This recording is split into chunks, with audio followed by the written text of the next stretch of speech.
بسم الله الرحمن الرحيم وإذا قيل لهم تعالوا إلى ما أنزل الله وإلى الرسول رأيت المنافقين يصدون عنك صدودا وقال تعالى إن المنافقين يخادعون الله وهو خادعهم وإذا قاموا إلى الصلاة قاموا كسالى يراءون الناس ولا يذكرون الله إلا قليلا وقال تعالى إذا جاءك المنافقون قالوا نشهد إنك لرسول الله والله يعلم إنك لرسوله والله يشهد إن المنافقين لكاذبون وعن أبي هريرة رضي الله تعالى عنه قال قال النبي صلى الله عليه وسلم آية المنافق ثلاثة إذا حدث كذب وإذا وعد أخلف وإذا اؤتمن خان أو كما قال النبي عليه الصلاة والسلام إن الله وملائكته يصلون على النبي يا أيها الذين آمنوا صلوا عليه وسلموا تسليما اللهم صل على محمد وعلى آل محمد كما صليت على إبراهيم وعلى آل إبراهيم إنك حميد مجيد اللهم بارك على محمد وعلى آل محمد كما باركت على إبراهيم وعلى آل إبراهيم إنك حميد مجيد আল্লাহ পাকের শাহী দরবারে আমরা সকলে কালিমাতুশ শুকর আদায় করি, বলি আলহামদুলিল্লাহ। মহান রব্বুল আলামিন আমাদেরকে রোজা রাখার তৌফিক এনায়েত করেছেন। আল্লাহ দরবারে আমরা কায়ে মনোবাক্যে দোয়া করি, প্রার্থনা করি যেন আল্লাহ তাআলা আমাদের প্রত্যেকটা রোজাকে কবুল করে নিক। সকলে বলি আমিন। মাহ রমাদানের যে রহমত, বারাকা, মাগফিরাত, নাজাত যেগুলো আল্লাহ তাআলা রাসূলের মাধ্যমে ওয়াদা করেছেন, মাহে রমাদানের হক আদায় করে যদি আমরা রোজা রাখতে পারি তাহলে আল্লাহ তাআলা আমাদেরকে বিশেষ তিনটে গুণান্বিত করবেন। অর্থাৎ আমাদেরকে তার দয়ায় ঢেকে নেবেন, তার পক্ষ থেকে আমাদেরকে ক্ষমা করে দিবেন, চূড়ান্ত ফয়সালা কিয়ামতের ময়দানে আমাদেরকে জাহান্নাম থেকে মুক্তি দিয়ে জান্নাতের রায়্যান নামক দরজা দিয়ে প্রবেশ করাবেন। সুবহানাল্লাহ। আল্লাহ তাআলা আমাদেরকে এই নিয়ামতগুলো অর্জন করার তৌফিক এনায়েত করুক। প্রিয় উপস্থিতি, মাহ রমাদানে আসলেই আমরা জানি রাসূলের হাদিস অনুযায়ী যখন মাহ রমাদান আসে তখন আল্লাহ তাআলা জাহান্নামের দরজাগুলা বন্ধ করে দেন, জান্নাতের দরজাগুলা মুক্ত করে দেন, আর শয়তানকে শৃঙ্খলাবদ্ধ করে আবদ্ধ করে জেলখানায় পুরে দেন। এই তিনটার কারণ হচ্ছে, যেহেতু এটা একটা ট্রেনিংয়ের মাস, স্পেশাল একটা মাস, উম্মতে মুহাম্মাদিয়াকে যেহেতু এরা হায়াত পায় খুব কম, কিন্তু অন্যান্য উম্মতরা যেহেতু হাজার বছর হায়াত পেয়েছে তাদের আমলের পরিমাণ বেশি, কিন্তু উম্মতে মুহাম্মাদের হায়াত খুব কম, 50, 60, 70, সর্বোচ্চ 100। তো এই জন্য তাদের আমল কম হয়ে যায়। কিন্তু আল্লাহ তো বলছেন যে কুনতুম খায়রা উম্মাহ, এই উম্মতটা হবে সবচেয়ে উত্তম। তাহলে কিভাবে হবে? রাসূল প্রশ্ন করেছেন কিভাবে হবে? অন্য নবীর উম্মতের আমল হলো 1000 বছরের আমল, আমার উম্মতের আমল হলো 50, 60 বছর, 30 বছর, 20 বছরের আমল, তাহলে উত্তম কিভাবে হবে? এই জন্য আল্লাহ তাআলা উম্মতে মুহাম্মাদকে বিশেষ বিশেষ কিছু পাওয়ারফুল টাইম, পাওয়ারফুল সময়, পাওয়ারফুল আমল দিয়েছে। এমন এটা অ্যাটম বোমের মতো পাওয়ার যে এক আমলে অন্য নবীর উম্মতের আমলে 1000 বছর অতিক্রম করে চলে যাবে। সুবহানাল্লাহ, সুবহানাল্লাহ, আলহামদুলিল্লাহ। যেমন লাইলাতুল কদর, আল্লাহ বলে দিয়েছেন 1000 মাসের রাতের চেয়ে উত্তম। তুমি এক রাতের ইবাদত করবা, এমন পাওয়ার দিয়ে রাখছে এই রাতের, যদি সঠিকভাবে আমল করতে পারো 1000 বছরের আমল অতিক্রম করে চলে যাবে, তো অন্য নবীর উম্মতের চাইতে তোমরা উত্তম হবে। কি নিয়ামত আল্লাহ দিলেন! কিন্তু আমরা হেলায় খেলায় এই নিয়ামতগুলো হারাই ফেলি। এখন কথা হচ্ছে যে আল্লাহ বলছে, রাসূল বলছেন যে মাহে রমাদান আসলে আল্লাহ তাআলা জান্নাতের দরজাগুলো বন্ধ করে দেন। অর্থাৎ এর অনেক ব্যাখ্যা, সংক্ষিপ্ত দুইটা ব্যাখ্যা বলি। একটা হলো আল্লাহ তাআলা এই মাহে রমাদানকে এত সম্মান করেন, এই মাসটাকে উনি এত সম্মান করেন যে এই মাসের উসিলায় কবরের আযাবগুলোকে তিনি মাফ করে দেন। মাহে রমাদানে কোনো কবর আযাব হয় না, সে যেই হোক। কি নিয়ামত আল্লাহ দিলেন, সকল কবরবাসীদের আযাব মাফ করে দেন। তার মানে জাহান্নামের দরজা কি বন্ধ। দ্বিতীয় নম্বর, জীবিত যারা আছেন তাদের মনে একটু রহমত দেন, দয়া দেন, ভয় দেন, জাহান্নামের দরজা যাতে ঢুকতে না হয় আমলগুলা বন্ধ করার জন্য, জাহান্নামে যাওয়ার জন্য যে আমলগুলা এগুলা বন্ধ করার জন্য আল্লাহ তাআলা শক্তি দেন, ক্ষমতা দেন, বা কি দেন, ভিতরে একটা অনুশোচনা দেন যেগুলা কাজগুলো করা যাবে না। আর জান্নাতের দরজা খুলে দেন মানে অর্থাৎ কবরবাসীর জন্য শান্তির ফয়সালা করে দেন। আর মুমিনকে তারা আল্লাহ তাআলা এর মাধ্যমে জানাচ্ছেন, তুমি শুধু আমল করো, তোমার জন্য আমি আমার নিয়ামতের দরজাটা খুলে রাখছি। বান্দা, সারা বছর যা করছো না করছো, একটা বার একটু মনের মধ্যে লাগাও যে জীবনে বহুত রমজান অতিক্রম করে ফেলেছি, আল্লাহ মাফ করে দাও। এই রমজানে আমি হয়তো আসছে আমার অন্তরে, তুমি আমার জন্য পথ খুলে দাও, সহজ করে দাও, যাতে আমি আমল করে জান্নাতে চলে যেতে। হতে পারে এই রমাদান তা আমাদের অনেকের জীবনের শেষ রমাদান, তো আল্লাহ তাআলা জান্নাতের প্রতি রমজানে জান্নাতের দরজা খুলে রাখেন। শুধুমাত্র সারা বছর যা করেছো না করেছো, এই রমজানে যদি আইসা হেদায়েত হইয়া আমার দিকে শুধু ফিরো, তোমার অতীতে সব মাফ করে দিয়া জান্নাতের দরজা তোমার জন্য খোলা, তুমি মৃত্যুবরণ করবা, সোজা জান্নাতে নিয়ে যাবে। হাদিস দ্বারা প্রমাণিত, ইজা মান সামা রমাদানা ঈমানান ওয়া ইহতিসাবান গুফিরা লাহু মা তাকাদ্দামা মিন যামবিহি। রমাদান আসার পরেও অতি জীবনে আপনার 40 বছর অতিক্রম হয়ে গেছে, 50 বছর পার হয়ে গেছে, জীবনে কোনো আমল করেন নাই, কিন্তু এই এক রমাদান পাইয়া যদি হেদায়েত আপনার নসিবে থাকে, মন যদি পরিবর্তন হয়, এক রমাদানও যদি আপনি ঈমান এবং ইহতিসাবের সাথে যদি, বা আগে বলেছি ঈমান মানে আপনার ঈমানটা পরিপূর্ণ থাকতে হবে, শিরিক মুক্ত একটা ঈমান থাকতে হবে। আর ইহতিসাব মানে অতীত জীবনে যা গুনাহ করেছেন তার জন্য আত্মসমালোচনা থাকতে হবে, তওবা করতে হবে, ইস্তেগফার করতে হবে, করে আল্লাহ যে ওয়াদা দিয়েছেন যে আপনি যদি ঈমানের সাথে আর পূর্বের গুনাহগুলা মাপ চাইয়া গুনার কাজ বন্ধ করে যদি রোজা রাখতে পারেন, আল্লাহ আপনার অতীত জীবনের সব গুনাহ মাফ করে দিয়ে আপনাকে জান্নাত দিয়ে দিবেন। এই বিশ্বাসের সাথে যদি করতে পারেন, আল্লাহ তাআলা এই সুযোগ দিয়ে দিয়েছে। আরেকটা বলছেন, মান কামা রমাদানা ঈমানান ওয়া ইহতিসাবান গুফিরা লাহু মা তাকাদ্দামা যাম। দিনের বেলায় রোজা, রাতের বেলায় সালাত, এই দুইটা যদি করতে পারে তার জন্য অতীত জীবনে গুনাহগুলো মাফ। জীবনে অনেক নামাজ আপনি ত্যাগ করছেন, যদিও কখনোই ফরজ নামাজের বিকল্প কোনো নামাজ নাই, সুতরাং তারপরে আল্লাহ সুযোগ দিয়ে রাখছেন এই রাসূল হাদিসের মাধ্যমে যে জীবনে তুমি বহুত নামাজ কাজা করে ফেলেছো, সেই জন্য তওবা করো।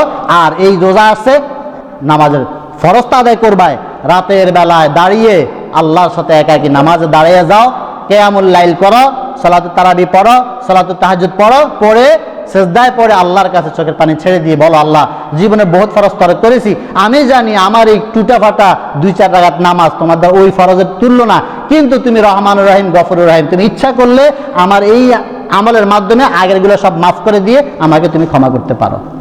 এই বিশ্বাসটা অন্তরে নিয়ে তারপরে আপনি আমল শুরু করেন। এই পথগুলো আল্লাহ আমাদেরকে দিয়ে দিয়েছেন, কিন্তু আমরা এই পথগুলো হেলায় হেলায় হারাই দিই।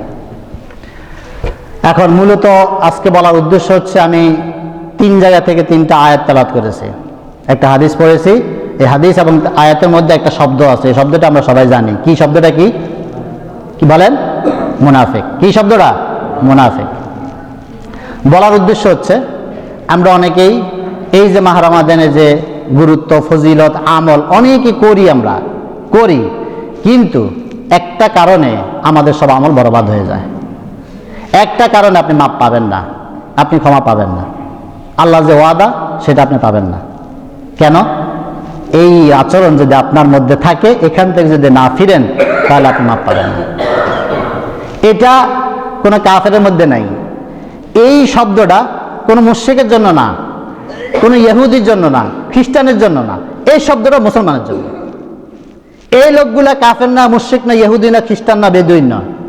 এই মুনাফিক শব্দটা হলো মুসলমানের মধ্যে, যে নামাজ পড়ে, রোজা রাখে, হজ করে, যাকাত দেয়, দান সৎকার করে, সবই করে, কিন্তু তারপরে সে মুনাফিক। সুতরাং এটা হচ্ছে মুসলমানদের মধ্যে, মুসলমানদের একটা আলাদা একটা গুণ, এটা হচ্ছে দোষণীয় গুণ, ভালো গুণ না, মন্দ গুণ। তাহলে এটা যদি আমার মধ্যে থাকে, আমি যাহা কিছু করলাম বরবাদ হয়ে গেল। এটা খুব কঠিন জিনিস। যে এশার সম্পর্কে আপনারা জানেন, যার নাম মানে মুনাফিক শব্দ বললে যার নাম আমাদের স্মৃতিপটে ভেসে ওঠে, কি নাম? আব্দুল্লাহ ইবনে উবাই। এই মুনাফিকের লিডার, কমান্ডার, সর্দার আব্দুল্লাহ ইবনে উবাই, যে আমার মতো এরকম পুরো জুব্বাই পড়তো, লম্বা দাড়ি ছিল, মাথায় পাগড়ি পড়তো, রাসূলের বরাবর পিছনে দাঁড়াইয়া জামাতে সহকারে সালাত আদায় করতো। এক ওয়াক্ত সালাতে কাজা করতো না, একটা সালাতে কাজা করতে জামাতে তরক হইতো না, রাসূলের পিছনে দাঁড়ায় সালাত আদায় করতো। আর তার বিষয়ে আল্লাহ কি বললেন? এ রাসূল, আপনি যদি ওর বিষয়ে 1000 বার 100 বার ক্ষমা চান, আল্লাহ তাআলা তাকে মাফ করবেন না। সে কি সালাত ত্যাগ করছিল? সে কি রোজা ত্যাগ করছিল? সে কি হজ ত্যাগ করছিল? সে কি যাকাত ত্যাগ করছিল? কিছুই করেনি। ইসলামের স্তম্ভ প্রত্যেকটা তার মধ্যে ছিল, পাশে এক্সট্রা একটা তার গুণ ছিল। এর কথা ওর কাছে, ওর কথা এর কাছে, মুসলমানের কথা কাফেরদের কাছে, কাফেরদের কথা মুসলমানের কাছে লাগাইয়া শত্রুতা পয়দা করা, এই একটা আচরণের কারণে আল্লাহ তাআলা তার জীবনের সকল আমল বরবাদ করে দিয়ে ইন্নাল মুনাফিকিনা ফিদ দারকিল আসফালি মিনান নার, কাল কিয়ামতের জাহান্নাম উদ্বোধন হবে এই মুনাফিককে দিয়া। কিভাবে বুঝলে? কইছে জাহান্নামের সর্বনিম্ন স্তরে।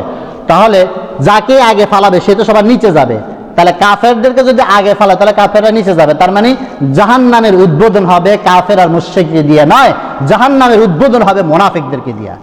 প্রথম হইলে আব্দুল্লাহ ইবনে উবাই, তারপরে তার চালা চামুন্ডা, খালতো ভাই, মামতো ভাই, চাচতো ভাই, শালা সম্বন্ধে যারা আছে তাদেরকে দিয়ে জাহান্নাম উদ্বোধন। আপনারা আমার অবস্থান কোথায় আছে? এখন হাদিসের মধ্যে মুনাফিকের আলামত মোটামুটি 3টা এবং 4টা বলা হয়েছে। আমি যেটা বলেছি বুখারী শরীফের 33 নম্বর হাদিস, এখানে 3টার কথা বলা আছে, পরের হাদিসটা 34 নম্বর হাদিসে 4টার কথা বলা আছে। এখন কোরআনুল কারীমে যদি এখানে 3টা বা 4টার কথা বলা আছে মূল বৈশিষ্ট্য, অর্থাৎ এগুলা দেখলে বোঝা যাবে এই লোকটা মুনাফিক, কিন্তু কোরআনে মুনাফিকের আরো অনেকগুলা আচরণ বলা হয়েছে। আমি এখানে 1 2 3 4 5 6 7 8টা আয়াত, আরো অনেক আয়াত আছে, 8টা আয়াত কোট করছেন এখানে।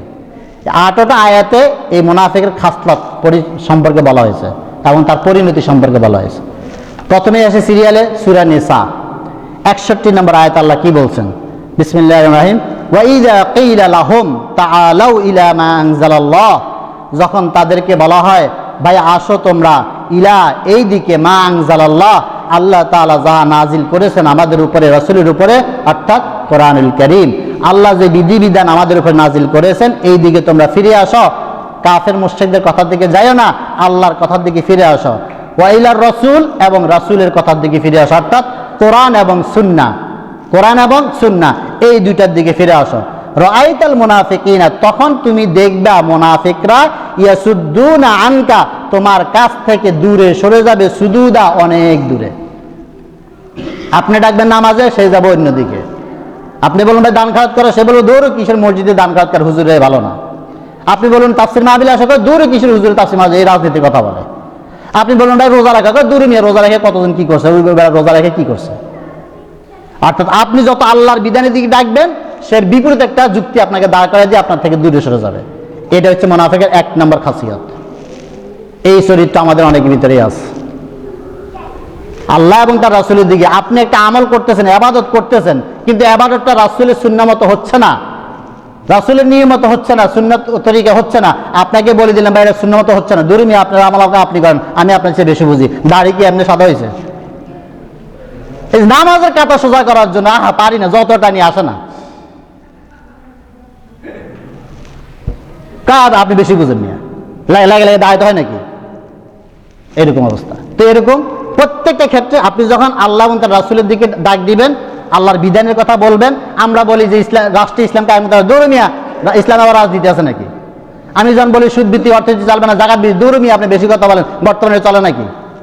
আপনি এদিকে যান কেন?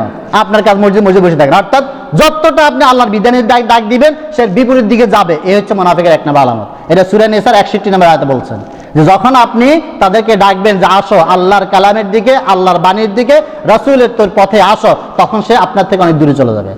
আপনার সাথে বন্ধুত্ব রাখবে না, আপনার সাথে সম্পর্ক রাখবে না, আপনাকে ইমামও মানবে না, আপনাকে বাবা মানবে না, আপনার সন্তান, আপনার স্ত্রী আপনাকে স্বামী মনে করবে না। আপনি বাধা দিবেন, এই যাইও না, তোমার বাজারে যাওয়ার দরকার নাই, শপিংটা আমি করে দিব, ধর শত শত মানুষ আছে, তুমি বেশি বুঝো মিয়া, তুমি ঘরে থাকো, আমি যাব, আসবে না। আপনি বলবেন পর্দা করা ফরজ, কিসের আবার পর্দা? এরকম ব্যক্তি থেকে শুরু করে রাষ্ট্র পর্যন্ত যখন আল্লাহর বিধানের দিকে ডাকবেন তারা দূরে সরে যাবে। এটা হচ্ছে মুনাফিকের 1 নম্বর আলামত। 2 নম্বর, সূরা নিসা 142 নম্বর আয়াত, ইন্নাল মুনাফিকিনা ইউখাদিউনা আল্লাহ ওয়া হুয়া খাদিউহুম। মুনাফিকের 2 নম্বর আলামত হচ্ছে, তার চরিত্র হচ্ছে, তারা আল্লাহর সাথে ধোঁকাবাজি করে, আল্লাহর সাথে প্রতারণা করে, ধোঁকাবাজি করে। উপরে মুখে খুব মিষ্টি কথা, ভিতরে আপনার ক্ষতি করে দেয়।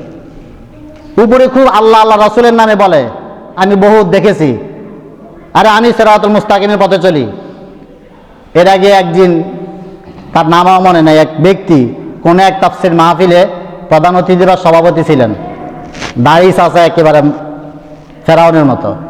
তিনি ওই তাফসীর মাহফিলে বলতেছেন সভাপতির বক্তব্যে, কি বলেন, জানি আল্লাহর কাছে কখনো মাপ চাই না, ইস্তেগফার করি না। নাউজুবিল্লাহ। কি বললো? আমি আল্লাহর কাছে কখনো ইস্তেগফার করি না। মানে ওই যে হুজুরা কি, মাদ্রাসার হুজুর ছাত্ররা কি খালি ক্ষমা চায়, আমি কখনো ক্ষমা চাই না, কারণ আমি কোনো গুনাহ করি নাই। কি হটকারিতা! এই যে আল্লাহর সাথে ধোঁকাবাজি কি করে, আমি কোনো মাপ চাই না, কারণ আমি তো কোনো গুনাহ করি না, আমি আমার জানাবো। অথচ দাড়ি চাচা, টাকটুর নিচে প্যান্ট পরা, সে বলতেছে সে নাকি কোনো গুনাহ করে না, অথচ টাকটুর নিচে প্যান্ট পরা 24 আওয়ার কবিরা গুনাহ। মা কানা মিনাল ইজার আসফালা মিন কাবাইহি ফাহুয়া ফিন্নার। মানুষের পুরুষ মানুষের 2 টাকনুর নিচে কাপড়ের যতটুকু অংশ ওদিকে যাবে, ওই অংশটা জাহান্নামে যাবে। আর সে বলে কি আমি কোনো গুনাহ করি না, যে আল্লাহর কাছে মাপ চাই না। কত বড় ওলি আল্লাহ হয়ে গেছে! আল্লাহর সাথে ধোঁকাবাজি করে, নামাজ পড়ে না, কিন্তু সপ্তাহে একদিন আসে এলাকার মানুষকে দেখানোর জন্য। এই যে এই কথাটাই পরে বলতেছে আল্লাহ তাআলা, পরের অংশে বলতেছে কি, আল্লাহর সাথে কিভাবে ধোঁকাবাজি করে আল্লাহ নিজে উদাহরণ দিচ্ছে।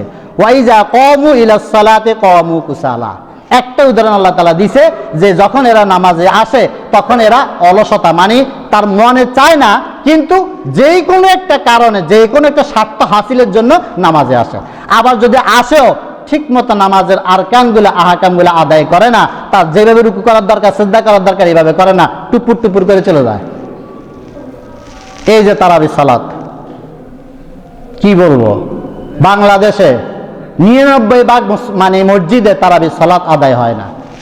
আল্লাহর সাথে ধোঁকাবাজি। বহুতবার আমি এই কথাটা বলি, পারি না, হেদায়েত করতে পারি না। তো সাধারণ মানুষে কি বলবো, আমাদের হাফেজ সাহেবরা, আলেমরা, মুসল্লিরা যদি হেদায়েত না হয়। কারণ হাফেজ সাহেব ভয়ে থাকে, ওই যে একদিন যদি একটু মানে ধীরে পড়ে, পিছনে মুসল্লিরা শুরু করে দিবে, এই হাফেজ সাহেব কি শুরু করলেন আপনি, বাপ দাদা সম্মত পেয়েছেন নাকি মিয়া, আমার সময় আছে না। আমি একদিন বলেছিলাম, কোরআন তেলাওয়াতের মূলত 2টা পদ্ধতি আছে। একটাকে বলা হয় তারতিল, একটাকে বলা হয় হদর। হদর মানে হাফেজ সাহেব বুঝবেন, হদর মানে হচ্ছে মুখস্থ করার জন্য দ্রুত পড়া, এটা জায়েজ। সেটা মুখস্থ করার জন্য হাফেজ যখন মুখস্থ করবে তখন সে হদর পড়বে, কোনো সমস্যা নাই।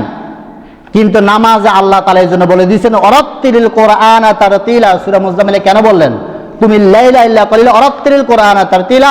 যখনই সালাতে দাঁড়াবা, কোরআন তেলাওয়াতের নিয়ম হবে তারতিল, ধীরে ধীরে প্রতিটা আয়াতে থেমে থেমে। আর যদি তারতিল না হয়, নামাজ আদায় হবে না। এখন বলেন, কয়টা মসজিদে তারাবি সালাত শুদ্ধ হয়? আমি বহুত টেস্ট করে দেখেছি। ঢাকা শহর পরিচিত সালাত, ঢাকা শহর অনেক মসজিদে হলে পরিবর্তন হয়েছে। এত মজা লাগে, আপনি কল্পনা করতে পারবেন না। কত সময় বেশি লাগে?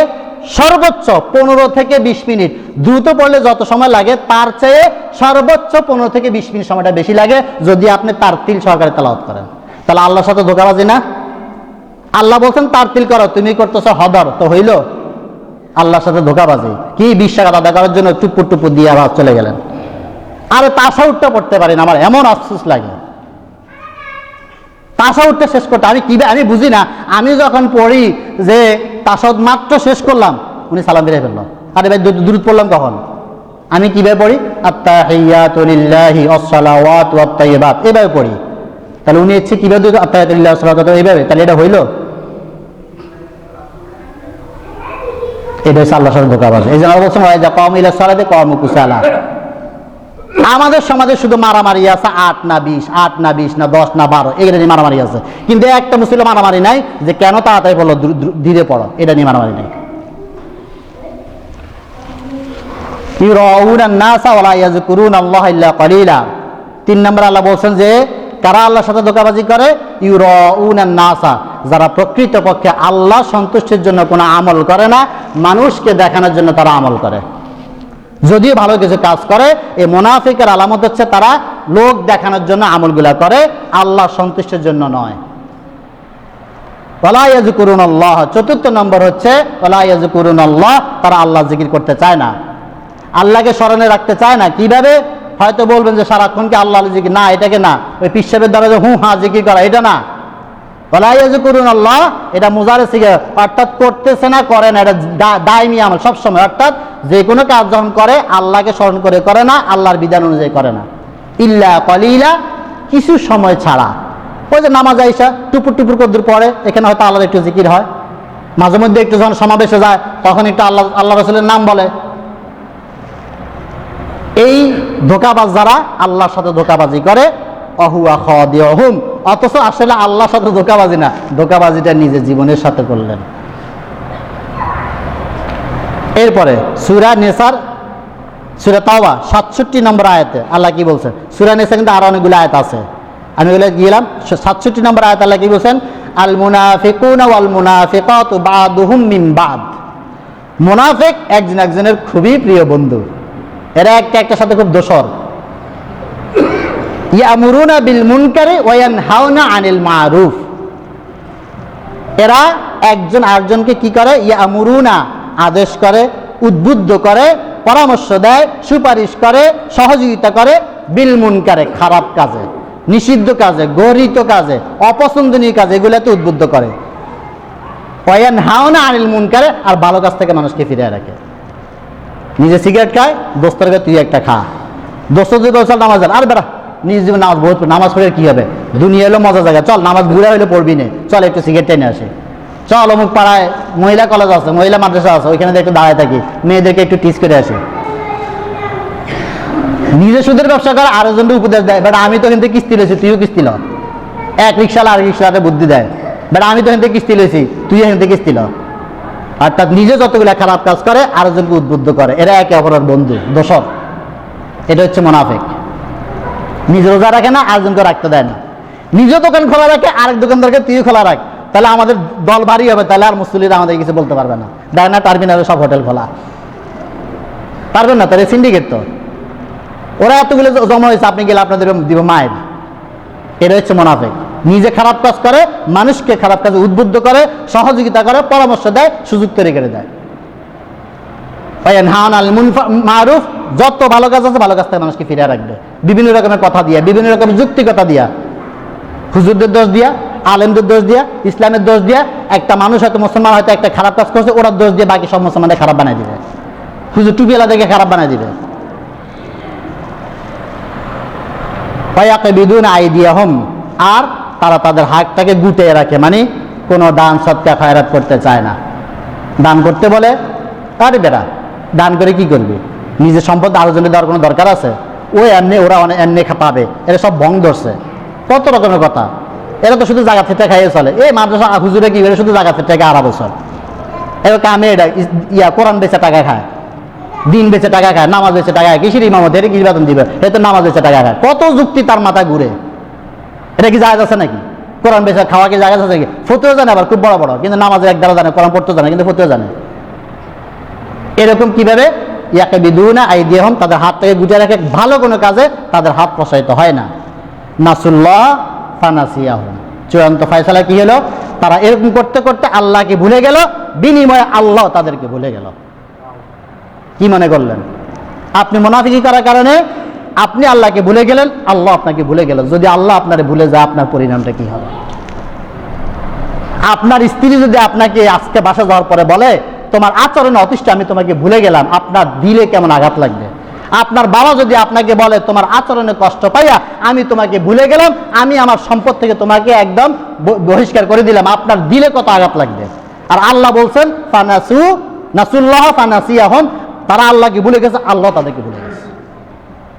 তাহলে মুনাফিকি করলে আল্লাহ আপনাকে ভুলে যাবে, আল্লাহ আপনাকে বান্দা বলে পরিচয় দিবে না। কাল কিয়ামতের মধ্যে আপনি তাকে কেন আল্লাহ বান্দা না, কিসের আপনার হিসাব দিবে? বিনা হিসাবে জাহান্নাম। ইন্নাল মুনাফিকিনা হুমুল ফাসিকুন, মুনাফিকরার আরেকটা নাম হচ্ছে ফাসিক, এরা হচ্ছে ফাসিক। এরপরে সূরা মুনাফিকুনের 1 নম্বর আয়াতে নামে দিয়েছেন আল্লাহ তাআলা সূরা মুনাফিকুন। এখানে অনেকগুলো বর্ণনা আছে, শুধু প্রথম আয়াতে বলতেছি, ইযা জাআকাল মুনাফিকুন, রাসূল মুনাফিকরা যখন আপনার কাছে আসবে, ক্বালু তখন তারা বলে, নাশহাদু আমরা সাক্ষী দিচ্ছি, ইন্নাকা লারাসূলুল্লাহ আপনি আল্লাহর রাসূল। মানে সামনে আসলে ওরে বাপ রে বাপ, হুজুর আপনাকে আমি এত মহব্বত করি, ইমাম সাহেব আমি আপনাকে এত মহব্বত করি, আর পিছনে গিয়ে গালি দেয়। এরা এরকম করতে, রাসূলের সামনে আসলে, রাসূল আমরা একেবারে মন প্রাণ দিয়ে সাক্ষী দিচ্ছি আপনি অবশ্যই আল্লাহ রাসূল, আপনাকে আমরা বিশ্বাস করি। পিছনে গিয়ে কাফেরদের কাছে লাগাই দেয়, রাসূল অমুক জায়গায় আছে, সেই কাজ করে, তার বিরুদ্ধে লাগাই দেয়, সে জাদুঘর, সে পাগল, সে মাতাল।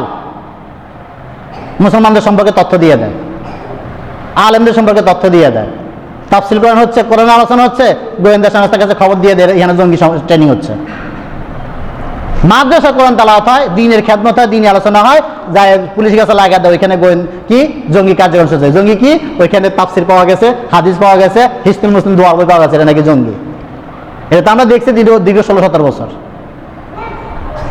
আবার নিজেকে মনে দাবি করে কি, আমি তো প্রতিদিন তাহাজ্জুদ পড়া, সালাতুল ফজর পড়া, কোরআন পড়া দিন শুরু করি। কি বড় পীর ওলিয়া হয়ে গেছে। তাহলে এরা কি করে, রাসূলের সামনে যখন আসে বলে যে আপনি রাসূল, আল্লাহ তাদেরকে তিরস্কার করে বলতেছেন, আল্লাহু ইয়ালামু ইন্নাকা লারাসূল, রাসূল আপনি বলে দেন তোদের এই সাক্ষীর আমার কোনো দরকার নাই, আমার আল্লাহ জানে যে আমি আল্লাহ তার রাসূল। তোদের সাক্ষী দিলেও বাকি, না দিলেও বাকি, তোরা যদি সত্যিকার সাক্ষী দেস তোদের উপকার হবে। আজ যে প্রতারণা করছিস, ধোঁকাবাজি করছিস, সেটা আমি বুঝতে পারছি, আমার আল্লাহ জানে যে আমি তার রাসূল নাকি। আল্লাহু ইয়াশহাদু, এবার আল্লাহ বলছেন, আল্লাহ নিজে সাক্ষী দিচ্ছেন, ইন্নাল মুনাফিকিনা লাকাযিবুন, নিশ্চয় মুনাফিকরা হচ্ছে মিথ্যাবাদী। তার মানে মিথ্যা কথা বলা, এটা মুনাফিকের আরেকটা আলামত, আরেকটা খাসিয়ত। এবার হাদিসে আসি, বুখারী শরীফের 33 নম্বর হাদিসে রাসূল বলেন, আবু হুরায়রা হতে বর্ণিত, তিনি বলেন, আয়াতুল মুনাফিকি সালাসা, মুনাফিকের মূল আলামত, আয়াত নিদর্শন, অর্থাৎ বাইরের থেকে 3টা জিনিস দেখলে বুঝবা এ মুনাফিক। কি? ইযা হাদ্দাসা কাযাবা, যখন কথা বলে মিথ্যা বলে, ওয়া ইযা ওয়াদা, যখন কোনো অঙ্গীকার করে, আখলাফা, তখন প্রতিশ্রুতি ভঙ্গ করে। আমি যখন এখানে জিজ্ঞেস করি যে আমরা আসরের পর থেকে তাফসীর করব, আসবেন তো? জি হুজুর আসবো। পরে তাফসীর সময় যায় দেখি যে 10-12 জন, অথচ সাক্ষী দিয়েছে প্রায় 20-30-50 জন। হইল? ওয়াদা করলেন কি আসবেন, পরে আসলেন না, তাহলে আপনি কি ওয়াদা ভঙ্গকারী হয়ে গেলেন। এখন এই কথা শুনে তো আগামী বছর যখন জিজ্ঞেস করবো একটা হাত তুলবে না, আর ওয়াদা করবো না, মুনাফিক হবো না, মানে আবো না, নিয়তে কি গলত আছে, তাহলে আর আবো না। তাফসীর মাহফিলে যখন জিজ্ঞেস করে কালকে থেকে আপনার সব নামাজ পড়ুন তো, জি হুজুর পড়বো, পরে গিয়া অর্ধেক নাই, ওয়াদা ভঙ্গ করলেন। আপনি একজনের কাছে ওয়াদা দিচ্ছেন যে তুমি একটু দাও, আমি একটু আসতেছি, গিয়ে আর আইলেন না। আপনি একজনকে ওয়াদা দিয়েছেন যে আমি রক্ত দিব, পরে মোবাইল বন্ধ করে বসে রাখলেন। কেন বললাম এই কথাটা? মনে হলো হঠাৎ করে একজন ব্যক্তি এই কাজটা করেছিল, এরকম অনেক ঘটনা ঘটে। মুমূর্ষু রোগী হাসপাতালে আছে, তার মাধ্যমে খবর পাইয়া তাকে বলছে ভাই আমার ব্লাড দরকার, সে ওয়াদা দিছে যে আমি ব্লাড দিব। এই লোক বসে আছে, ডোনার আসবে, ব্লাড দিবি, রোগীর অপারেশন হবে। ফোন দিতে দিতে দিতে সে মোবাইল বন্ধ করে, সে আর যাবে না, না যাওয়ার কারণে ওই লোকের অপারেশনও হয়নি, ওই রোগীটা মারা গেছে। কত বড় ধোঁকাবাজি করলেন। আপনাকে ফোন দিছে, ভাই আপনি কইছেন জরুরি, আপনি আছেন তারাগঞ্জে, আপনি বলেন কি আমি এই বদরগঞ্জে আছি, এই যে টার্মিনালে আসতেছি বলে আধা ঘন্টা নাই। এই যে মানুষকে অপেক্ষা করে রাখা, আল ইন্তেজারু আসাদ্দু মিনাল মাউত, যদি অনেক বলা হাদিস, এটা একটা প্রবাদ বাক্য যে অপেক্ষা করাটা মৃত্যুর যন্ত্রণার চেয়ে কঠিন। আপনি দেখবেন একটা মানুষ যখন আপনাকে অপেক্ষা করে রাখবে, প্রতিটা সেকেন্ড তার কাছে অনেক যন্ত্রণাদায়ক হয়। এই কাজটা করবেন না কখনো। মানুষকে কথা দিয়ে, কথা যেভাবে হোক তার সাথে যোগাযোগ করে ওটা পূর্ণ করার চেষ্টা, যদি না পারেন আগে ওয়াদা করবেন না। এই জন্য ওয়াদা ভঙ্গ করা হলো মুনাফিকের আলামত। ওয়াইজা তুমি না খাওয়া না, যখন আমানত রাখা হয় খেয়ানত করে। এখন বলবেন আমার কাছে কোনো আমানত নাই। শুনেন, সবচেয়ে বড় আমানত আল্লাহ তাআলা আপনার কাছে দিয়ে রাখছে। যে আমানতটা আল্লাহ তাআলা পাহাড়কে দিতে চাইছিল, নেয় নেই, সমুদ্রকে দিতে চাইছিল, নেয় নেই, পৃথিবী নেয় নেই, মানুষের উপরে আল্লাহ তাআলা সে আমানত দিয়েছেন। সেই আমানতটা হচ্ছে কোরআনুল কারীম, আল্লাহর শরীয়তটাকে আল্লাহ আমানত দিয়েছেন। শরীয়ত না মানা মানে হচ্ছে আল্লাহর সাথে আমানতের খেয়ানত করা। এটা হচ্ছে। এরপরে 34 নম্বর হাদিসে অতিরিক্ত একটা যোগ করেছেন, ওয়াইজা খসমা ফাজারা। এই তিনটার সাথে যোগ করেছেন, যখন কোনো মুনাফিক আলামত হবে, সে যখন মানুষের সাথে তর্ক বিতর্ক করবে, তখন তার মুখ দিয়ে শুধু গালি বের হবে, ফাহেসা কথা বের হবে, মানুষকে গালি দেয়, কথায় কথায় গালি দেয়। এটা হচ্ছে মুনাফিক। ব্যবসা করতেছেন, একজন ক্রেতা, সে হয়তো একটা কম দামে, আপনি চাইছেন 2000 টাকা দাম, সে হয়তো 500 টাকা বলছে, একটা গালি দিয়ে দিলেন। গত বাজারে আমি একবার গেছিলাম জামা কিনতে, মেয়ের একটা জামার দাম চাইছে 2400 টাকা। এখন আপনি বলেন বিবেক কত বলবে? ন্যূনতম 50% বললে তো 1200 টাকা বলতে হয়, বিবেকে বলে। আসলে ওই জামার দাম 1200 না, কেনার পরে বুঝছি। কত বড় ধোকাবাজি দেখেন। এই যে বড় ধোকাবাজি করেন না, আপনার একটা লিমিট থাকা উচিত।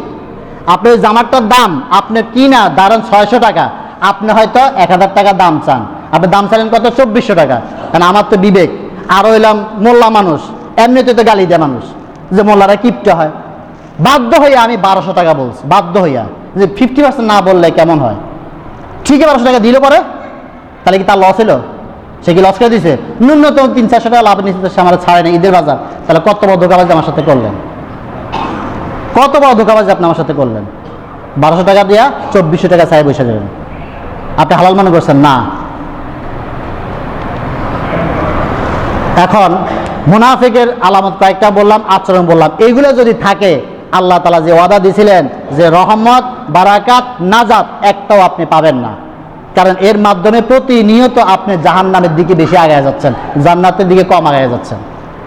যদি প্লাস মাইনাস করেন, যোগ আর বিয়োগ করে দেখেন যে আপনার ভালো আমলের পরিমাণ কতটুকু আর দৈনন্দিন আপনার খারাপ আমলের কতটুকু, কারণ প্লাস মাইনাস করে নিজে হিসাব করতে পারবেন আপনি কি জান্নাতের দিকে আগাচ্ছেন না জাহান্নামের দিকে আগাচ্ছেন। যাই হোক, মুনাফিকের শাস্তিটা বলে শেষ করব। এখানে 3টা আয়াত বলেছি। সূরা নিসার 138 নম্বর আয়াত আল্লাহ বলছেন, বাশশিল মুনাফিকিনা বিআন্না লাহুম আযাবান আলীমা। রাসূল, মুনাফিকদেরকে সুসংবাদ দিয়ে দেন, আযাবান আলীম, লাঞ্ছনাদায়ক, অপমানদায়ক শাস্তি তার আল্লাহ তাআলা কাল কিয়ামতে দিবেন। দ্বিতীয় কথা, সূরা নিসার 143 নম্বর আয়াতে, ইন্নাল্লাহা জামিউল মুনাফিকিনা ওয়াল কাফিরিনা ফি জাহান্নামা জামিয়া। আল্লাহ তাআলা কাল কিয়ামতের ময়দানে এই কাফের এবং মুনাফিককে একত্রিত জাহান্নামে করবেন। অর্থাৎ কাফেরও জাহান্নামে যাবে, নামাজ না পড়ে, ঈমান না আনে, রোজা না রেখে, সদকা না দিয়ে, যাকাত না দিয়ে, অর্থাৎ ঈমান ছাড়া সে জাহান্নামে গেল। ঈমান আইনা নামাজ পড়ে, রোজা রাখে, হজ করে, যাকাত দিয়া, কপালে তাগ লাগাইয়া, তারপরে আপনি ওই কাফের সাথে জাহান্নামে গেলেন। কি বা পার্থক্য হলো আপনারা কাফের মধ্যে? অর্থাৎ আপনারা কাফের মধ্যে কোনো পার্থক্য থাকলো না। আল্লাহ এটাই বুঝিয়েছেন যে জামিউল মুনাফিকিনা ওয়াল কাফিরিনা, মুনাফিক আর কাফিরকে একদম একতাবদ্ধ করে দিব আমি জাহান্নামে সেই দিন। সূরা নিসার 145 নম্বর আয়াত বলছেন, ইন্নাল মুনাফিকিনা ফিদ দারকিল আসফালি মিনান নার, জাহান্নাম উদ্বোধন করব আমি মুনাফিকদেরকে দিয়ে। আর তাহরিমের 9 নম্বর আয়াত আল্লাহ কঠিন কথা বললেন রাসূলকে, ইয়া আইয়ুহান নাবিয়্যু জাহিদিল কুফারা ওয়াল মুনাফিকিন। হে নবী, আপনি জিহাদ করেন মুনাফিকের বিরুদ্ধে এবং কাফেরদের বিরুদ্ধে। ছেড়ে দিতে বলেন নাই, যুদ্ধ করতে বলছেন কাফের এবং মুনাফিকদের বিরুদ্ধে। তাহলে আপনি নামাজ আর রোজা করে কি হবেন? আপনার বিরুদ্ধে রাসূলকে যুদ্ধ করতে বলছে। ওয়াহম জাহান্নাম ওয়া বিসাল মাসির, যেহেতু তাদের চূড়ান্ত ফয়সালা হচ্ছে জাহান্নাম মুনাফিকের, যার কারণে আপনি তাদের বিরুদ্ধে যুদ্ধ করেন। আল্লাহ তাআলা আমাদেরকে এই যে মুনাফিক, নেফাকি আচরণ আমাদের ভিতর থেকে পরিষ্কার করে জেনে বুঝে কি কি কারণে আমরা মুনাফিক হতে পারি, আমার জবানের দ্বারা, আমার আমলের দ্বারা, আমার দৃষ্টির দ্বারা, আমার আচরণের দ্বারা, এইগুলোর দ্বারা যাতে মুনাফিক আমি না হয়ে যায়, আমার আমল যাতে বরবাদ না হয়ে যায়, এই বিষয়গুলো খেয়াল রেখে আল্লাহ তাআলা আমাদেরকে মুনাফিকের নাম থেকে খাটাইয়া আমাদেরকে খাঁটি মুমিন হিসেবে যেন কবুল করে। মাহে রমাদানে যতটুকু আমল আমরা করি সহিশুদ্ধভাবে যেন করার চেষ্টা করি। আল্লাহ তাআলা আমাদের সকলের মাহে রমাদান আমলকে কবুলের মঞ্জুর করে। সকল বলি আমিন। সুবহানাকা আল্লাহুম্মা ওয়া বিহামদিকা আস্তাগফিরুকা।